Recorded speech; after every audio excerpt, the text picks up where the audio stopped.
When you find yourself around the green and you're caught in between a chip shot and a pitch shot, the hinge and hold is a great shot to have in your arsenal, and that's what we're going to cover in today's lesson. So this is what I call a tweener shot. You're caught somewhat between a greenside chip and a full-blown pitch shot. So it's usually that 20 to 40 yard range that you end up getting a lot. You come up just short of the green. Sometimes on a par 5, your second shot will end up in that range.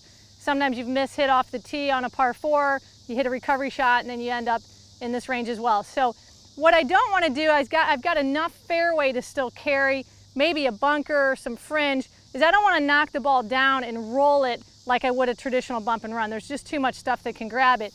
But I'm not far enough out where I really need to shoot that ball up high and get it to stick. Keep in mind, a higher shot's going to catch the wind, causes me to make a bigger swing where I've got more room to mess up, basically.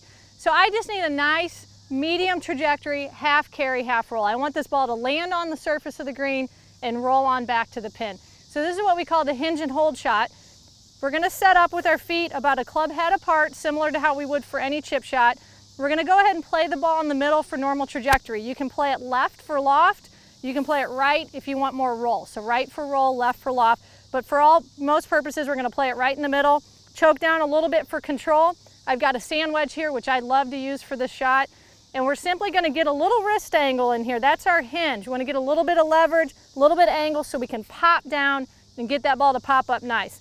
So a little bit of a hinge, then we're simply going to pivot forward, and as we pivot forward, we're going to hold our finish. Now I also like to set up a little bit left with my weight, at least 60%, because that's going to ensure that I'm going to hit down through the shot, which is so important to get this ball to pop back up. So again, simply hinge. Notice there's not a lot of arm swing, it's mostly wrist here. Hinge and pivot. That's your hinge and hold shot. Let the club come down through impact nice and relaxed, and the ball should pop up easily. So here's how it's done.